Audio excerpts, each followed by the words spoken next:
여러분 혹시 뭔가 새로운 것을 만드는 일에 참여해 보신 적이 있으실 텐데요. 저희 집이 이제 가라지를 좀 고쳐야 돼서 여러 가지 이것저것 보고 있는데, 제 눈에는 멀쩡해 보이는데 전문가들이 눈에 보기에는 금방 무너질 것 같다라고 얘기를 합니다. 그래서 왜 그런가 봤더니 그 기초가 제대로 놓여 있지 않아서, 기초가 땅속하고 연결되어 있지 않아서 이 집은 좀만 흔들려도 밖에만 이렇게 돼 있는 거라서 이 가라지는 금방 무너질 수 있다. 이런 말을 들어서 기초가 얼마나 중요한지 다시 한번 생각하게 됐습니다. 저희는 뭐 방을 꾸미거나 할 때는 뭐 페인트를 어떻게 할까, 가구를 어떻게 둘까 이쪽에 신경을 많이 쓰지만, 실은 중요한 건 눈에 보이지 않는 그 기초라는 거죠. 페인트는 얼마든지 바꿀 수 있고 가구도 얼마든지 바꿀 수 있지만, 기초가 제대로 잡혀 있지 않으면 그 위에 세운 집은 금방 다시 무너져 버리고, 또 아예 무너뜨리고 새로 기초를 세워서 집을 세울 수밖에 없는 그런 상황에 이르게 된다는 것을 다시 한번 배우게 되었습니다. 우리 신앙도 그렇습니다. 기초가 튼튼해야 됩니다. 특히 유혹이 많고 흔들림이 많은 시대일수록 신앙의 기초를 튼튼히 세워야 되는데, 오늘 이 신앙의 기초를 우리가 어떻게 튼튼히 세울 수 있을지 이 유다서를 통해서 살펴보기 원합니다. 여러분, 이 유다는요, 지난주에 저희가 나눈 말씀 야고보처럼 야고보와 같이 예수님의 친형제예요. 예수님의 친형제들 중에서 남자들의 이름이 그 마태복음 13장 35절에는 나옵니다. 마태복음 13장 35절에 보면 예수님의 형제 야고보, 요셉, 시몬, 유다 이렇게 나와요. 물론 자매들은 이름이 기억되어 있지 않습니다. 그런데 이제 유다가 맨 나중에 나와 있는 걸 보면 남자 형제 중에서는 막내가 아니었나 이렇게 생각이 들고요. 이 유다 역시 야고보처럼 처음부터 예수님을 믿었던 자는 아닙니다. 왜냐하면 형님이었기 때문에, 육신의 형님이었기 때문에. 그런데 부활하신 예수님을 만나고 나서 야고보와 같이 예수님을 구주로 영접을 했고, 그리고 예수님의 제자가 되어서 활동을 했습니다. 그래서 교회를 돌아다니면서 가르치는 순회 전도자라 그러죠. 순회 전도자의 역할을 했다고 합니다. 이 유다가 교회를 향해서 한 장의 짧은 편지를 썼는데, 특별히 이때는 이단들이 많았고 교회 내에 이게 맞다 저게 맞다 싸우는 것이 많았기 때문에 참된 믿음을 지키기 위해서 무엇을 해야 되는지에 대해서 이 짧은 편지를 써서 그 유혹 당하고 있는 교회들이 돌려볼 수 있도록 그렇게 했습니다. 한마디로 결론을 말하면요, 이 믿음을 지키기 위해서 최선을 다해야 하는 거예요. 믿음을 지키기 위해서 최선을 다해서 싸워라, 이게 유다가 지금 말하고 있는데, 그러기 위해서는 이제 기초를 든든히 해야 된다. 이것을 저희가 같이 나눠보려고 합니다. 우리 교회에서도 운동을 열심히 하는 친구들이 많은데, 제가 운동하는 친구들한테 살살해라 다치지 않게 그랬더니 그 친구들이 그러더라고요. 목사님, 운동은 살살하는 게 아니에요. 이기기 위해서 하는 거예요. 최선을 다하는 거예요. 그래서 제가 무릎을 쳤습니다. 그렇지, 운동도 최선을 다해야 되는데 우리의 영혼이 달린 신앙생활도 역시 최선을 다해야 된다는 거죠. 자, 최선을 다하기 위해서 기초를 어떻게 세워야 되는지 유다는 저에게 세 가지 얘기해 주고 있습니다. 첫 번째 뭐냐면요, 사도들의 말을 기억하라는 거예요. 사도들이 말해준 것을 기억해라. 17절을 보시겠습니다. 17절부터 19절의 말씀을 저와 여러분이 다시 한번 보겠습니다. 유다서 17절에서 19절 말씀을 저와 여러분이 보겠습니다. 제가 읽겠습니다. 사랑하는 여러분, 여러분은 우리 주 예수 그리스도의 사도들이 예고한 그 말을 기억하십시오. 18절, 그들은 여러분에게 말하기를 마지막 때에는 여러분을 조롱하는 자들이 나타나서 자기들의 경건하지 못한 욕정을 따라 살 것입니다 하였습니다. 19절, 이 사람들은 분열을 일으키는 자들이며 성령을 받지 않고 본능대로 사는 사람들입니다. 네, 유다는 저에게 뭐라고 말하냐면요, 사도들이 이미 경고한 대로 마지막 날이 오면 사람들이 본능대로 산다. 그리고 육체의 욕정을 따라 산다. 이렇게 얘기하고 있습니다. 본능대로 사는 것, 육체의 욕정대로 사는 것, 저희가 지금 살고 있는 세상이죠. 본능대로 살고 육체의 욕정대로 사는 결과들 나타나는 것이 돈, 섹스, 권력입니다. 이 유혹들은 인류가 시작될 때부터 지금까지 계속되어 있는데, 이런 것 위에 건물을 세우면 무너진다는 거죠. 마치 모래 위에 세운 것 같아서 무너진다는 겁니다. 왜냐하면 돈, 섹스, 권력이 영원할 것 같지만 영원하지 않기 때문에 그래요. 기초를 튼튼히 할 수 없습니다. 욕망은 끊임없이 변합니다. 그렇죠? 욕망이 하나밖에 없고 그것이 영원하다면 모를까 우리의 욕망은 끊임없이 변해요. 여러분 여기 20대도 계시고 20대 계시죠? 예, 20대도 계시고 30대도 계시고 예, 70대도 계시고 80대도 계신데 그때 생각이 다 다르셨을 거예요.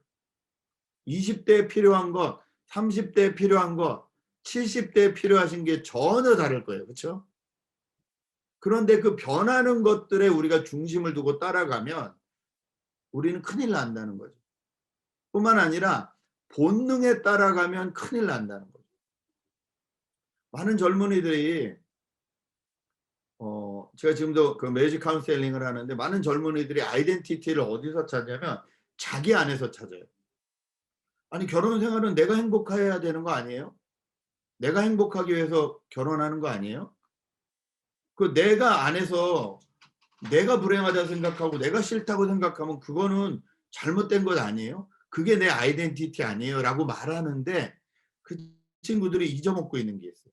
뭐냐면 그게 타락한 본능이라는 걸 잊어먹고 있어요.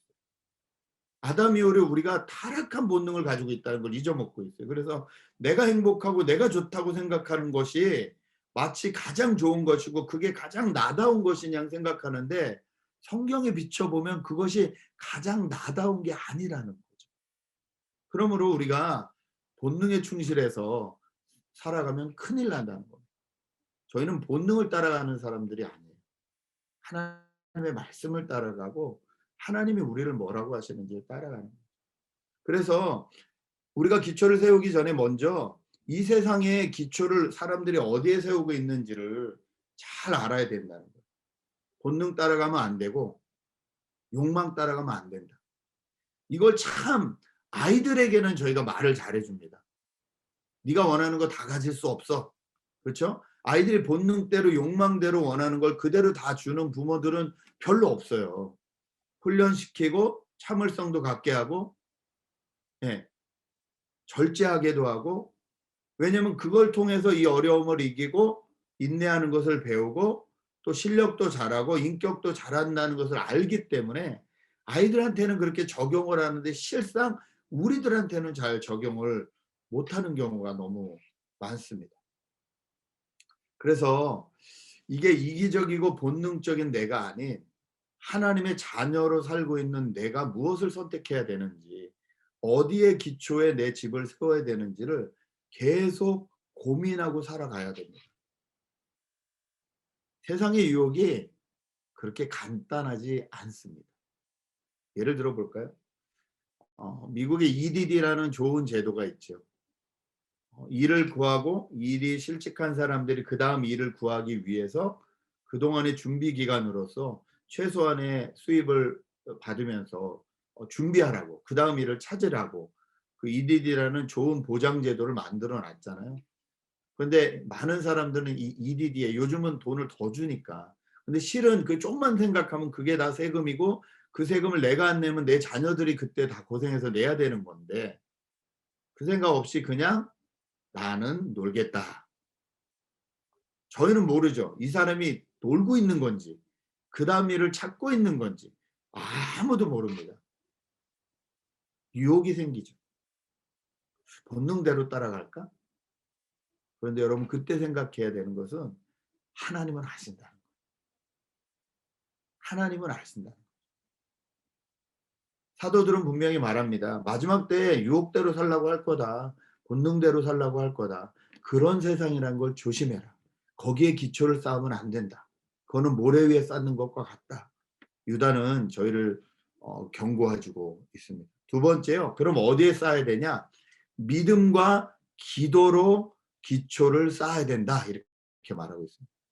믿음과 기도로 기초를 쌓아야 된다. 20절부터 한번 제가 읽어드립니다. 20절, 21절. 그러나 사랑하는 여러분, 여러분은 가장 거룩한 여러분의 믿음을 터로 삼아서 자기를 건축하고 성령으로 기도하십시오. 하나님의 사랑 안에 머무르면서 자기를 지키고 영생으로 인도하는 우리 주 예수 그리스도의 자비를 기다리십시오. 믿음을 터로 삼아서 건축하래요. 그리고 성령으로 기도하래요.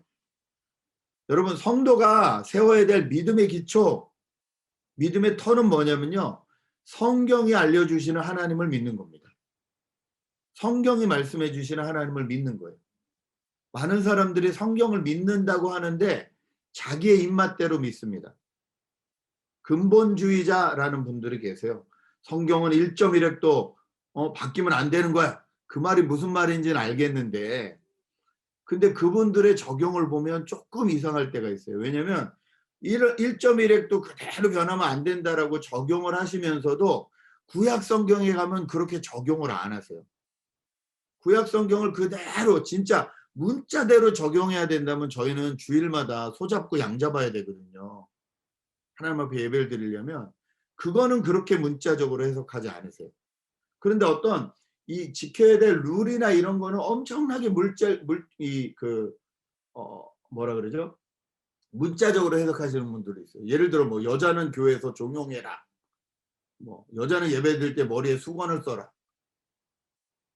그런 거는 되게 막 문자 그대로 적용하시려는 분들이 계세요. 반대로 자유주의자 분들이 계세요. 이분들은 자기의 이성으로 이해가 안 되는 건 다 아니라고 생각하세요. 성경에 남녀 차별하는 부분이 있어? 빼. 기적? 이거는 설명이 안 돼. 빼. 이것 빼고 저것 빼고 다 빼고 남는 거를 자기 이성으로 생각하겠다는 거예요. 100년도 못 사는 인간이 수천 년 동안 이루어진 이 성경을 자기 머리로 해석하고 그대로만 믿겠다는 거예요. 이것도 잘못됐습니다. 여러분, 성경을 어떻게 믿어야 될까요? 성경은 그래서 창세기부터 요한계시록까지 쭉 같이 보는 훈련이 필요해요. 창세기부터 요한계시록까지 하나님이 말씀하시고 싶은 것이 무엇이냐, 그 주제를 가지고 하나님의 마음을 읽는 것이 중요해요. 성경은 하나님의 말씀이고 동시에 사람의 글이라는 걸 알아야 돼요. 하나님이 사람을 통하여서 글을 쓰게 하셨어요. 그들의 캐릭터를 다 살려서 쓰게 하셨어요. 마태가 쓴 게 틀리고 요한이 쓴 게 틀려요. 그렇죠? 그 캐릭터대로 성경을 쓰게 허락해 주셨어요. 그러므로 성경은 하나님의 말씀인 동시에 사람이 쓴 글이다. 이 중간 지점에서 저희가 하나님이 그러면 이 성경을 통해서 우리에게 하시고 싶은 말씀이 무엇인가를 연구하고 깨닫고 기도하고 공부하는 것. 이것이 믿음을 세우는 것이라. 성경에 나와 있는 하나님을 믿는 것, 이것이 우리의 믿음의 기초입니다. 그리고 그렇게 공부하고 깨달은 것이 이제는 그냥 문자적으로 남아있는 것이 아니라 내 삶 가운데 구체적으로 적용되는 것, 그것이 기도입니다. 성경 말씀에 먼저 그 나라 그 일을 구하라고 돼 있어. 알았어. 그러면 그것이 내 삶 가운데 먼저 그의 나라와 그의 의를 구하는 기도로 바뀌는 거예요. 이것이 체험이죠. 성령으로 기도하라고 하셨어요. 성령께서는 우리가 어떻게 할 수 없을 때에도 우리가 무엇을 위해 기도해야 되는지, 어떻게 기도해야 되는지 인도해 주신다는 거예요. 그리고 그렇게 성령을 따라 기도하다 보면 하나님의 말씀이 사실이구나 라는 것이 체험된다는 거죠. 여러분, 기도는요, 하나님을 지식적으로 아는 시간이 아니라, 그리고 나의 소원을 그냥 비는 시간이 아니라 하나님을 알아가는 시간이에요. 하나님의 마음을 알아가는 시간, 하나님에 대한 오해를 풀어가는 시간, 그리고 하나님에 대한 믿음을 쌓아가는 시간이 기도 시간이에요. 성경의 기도들을 보십시오. 처음엔 하나님 앞에 원하는 것을 마음껏 아뢰지만 끝에는 뭐예요? 하나님께 영광을 돌리고 하나님이 일하시도록 내어드리는 거예요. 예수님도 그러셨어요. 이 잔을 내게 치워주십시오. 이 고통보다 큰 고통이 없습니다. 말씀하셨지만 마지막 기도는 뭐였죠? 나의 뜻대로 마시고 하나님의 뜻대로 해주십시오. 기도는 정말로 내가 성경으로 배운 이 하나님을 체험하는 시간이에요. 하나님에 대한 오해를 푸는 시간이에요. 하나님에 대한 이해를 더하는 시간이에요. 믿음의 기초를 쌓는 시간이에요. 그러므로 유다는 저희에게 믿음과 기도로 기초를 튼튼히 해라라고 권면해 주고 있습니다. 지난주뿐만이 아니라 그전부터 계속 기도했지만 지난주 드디어 저희가 공동체로 같이 기도하는 즐거움에 경험을 할 수 있게 해주셔서 너무 감사했습니다. 예. 그 소식을 듣고 우신 분들이 일부 예배도 많더라고요. 우리 권사님들이 내가 그거 듣고 얼마나 울었는지 모른다. 오늘 일부 예배 오셔서 또 말씀해 주시니 너무 감사했어요. 남의 일이 아닌 거예요. 또 60일 또 기도할 수 있는 또 찬스를 또 주셨어요. 그 일부 예배 중에서 그런 분이 계셨어요. 아이고 내가 철의 기도를 빠먹었다. 하나님이 다시 기도할 수 있는 은혜를 주셨다. 다시 기도하겠다. 여러분 하나님을 체험하는 건요 순간이에요. 똑같은 일을 하나님을 체험하는 사람과 하나님을 부인하는 사람의 보는 관점이 달라요. 똑같은 일인데. 기도로 하나님을 체험하시는, 그래서 믿음을 더 굳건히 세우시는 저와 여러분 되셨으면 좋겠고, 욥처럼 고백할 수 있는 저와 여러분 되셨으면 좋겠습니다. 이제까지는 내가 하나님을 귀로만 들었는데 이제는 눈으로 보게 되었습니다. 이 은혜가 저에게 계속되기를 소원합니다. 바른 믿음과 바른 기도가 흔들리지 않는 기초라는 거죠. 마지막으로 뭐라고 하냐면요. 예수님을 의지하라라고 야고보는 말하고 있습니다. 24절부터 제가 읽어드립니다. 24절, 25절의 말씀입니다. 여러분도 한번 같이 읽으시면 좋겠네요. 유다서 24절, 25절의 말씀입니다. 시작. 여러분을 넘어지지 않게 지켜주시고 여러분을 흠이 없는 사람으로 자기의 영광 앞에 기쁘게 나서게 하실 능력을 가지신 분, 곧 우리의 구주시며 오직 한 분이신 하나님께 영광과 위엄과 주권과 권세가 우리 주 예수 그리스도로 말미암아 영원 전에와 이제와 영원까지 있기를 빕니다. 아멘. 하나님만이 우리를 이 깨어진 세상, 아픈 세상에서 넘어지지 않게 지켜주실 수 있다는 거예요. 하나님만이 우리를 다시 하나님 앞에 설 수 있게 해주시는 능력이 있다는 거예요. 그런데 그 하나님이 누구를 통해서 그 일을 이루시겠다고 했냐면 구주이시고 예수 그리스도를 통해서 그 일을 하시겠다는 거예요. 왜요? 하나님은 눈에 보이지 않으시니까. 그 눈에 보이지 않으신 하나님이 눈에 보이는 모습으로 이 땅에 오신 분이 예수 그리스도시잖아요. 그러므로 예수 그리스도 안에서 하나님은 능력을 보여주시겠다는 거예요. 예수 그리스도 안에서 하나님은 우리를 넘어지지 않게 지켜주시겠다는 거예요. 예수님을 따라가는 것, 예수님을 의지하는 것을 통해서 우리가 하나님의 능력을 경험하고 하나님의 보호하심을 경험할 수 있다는 거예요. 여러분 이 세상은 너무 아픈 세상입니다. 이 세상은 너무 잘못된 세상입니다. 지난주 먼저 돌아가신 이모를 그리워하는 자매를 만났어요. 그 자매는 이모가 이제 암으로 돌아가셨는데 이모가 마지막에 돌아가시기 전에 세례를 받으셨대요. 근데 이 자매가 이제 확신이 없는 거예요. 왜 확신이 없나 그랬더니 누가 그랬대요. 단명하면 천국 못 가 그렇게 얘기했대요. 아 이거 도대체 어디서 나온 말인지. 단명하면 일찍 죽으면 천국 못 간다는 건 누구 이론이에요? 도대체 어디서 나온, 어느 종교에서 나온 이론이에요? 이 말에 이 자매가 겁을 먹은 거예요. 그래서 지금도 저한테 이렇게 질문하더라고요. 목사님 교회는 죽은 자를 위해서 기도하는 게 없죠?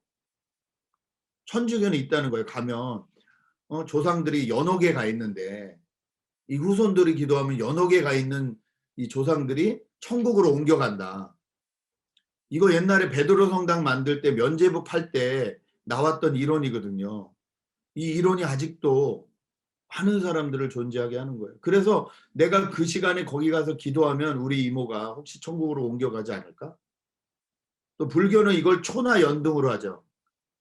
초 하나에 100만 원, 뭐 1000만 원 이런 초 사가지고, 불상 가까울수록 비싸요. 사가지고 스님께 기도를 부탁드리며 올려드리면 그러면 스님이 그분의 영혼을 위해서 기도해 주신다는 거예요. 극량 영생 가도록. 제가 너무 이 크리티컬한지 모르겠지만 제가 그 소식을 듣고 그 생각을 했어요. 야, 교회 쫀쫀하게 매주 헌금하세요. 뭐 이따위 소리 하지 말자. 초 하나면 끝난다. 야, 초 하나가 1,000,000원이란다. 야, 초 하나면 끝나네. 연등 하나면 끝나네. 저렇게 헌금을 걷어야지. 째째하게 맨날 교회가 이래서 되겠냐. 아니, 이 영혼에게 이 영혼에 대해서 두려워하고, 이 사랑하는 이모가 천국 가지 못한 거에 대해 두려워하는 영혼에게 왜 그런 말들을 해줬을까? 그래서 얘기해 줬습니다. 내가 보기에 세례를 받으신 이모가 천국에서 널 걱정하실 것 같다. 널 걱정하고 계실 것 같다. 계속 그 친구 이제 전도하려고 만나는 친구인데요. 계속 얘기하면서 그 친구가 얘기해 주는 질문들을 저희가 잘 대답해 줘야겠다 생각을 했습니다.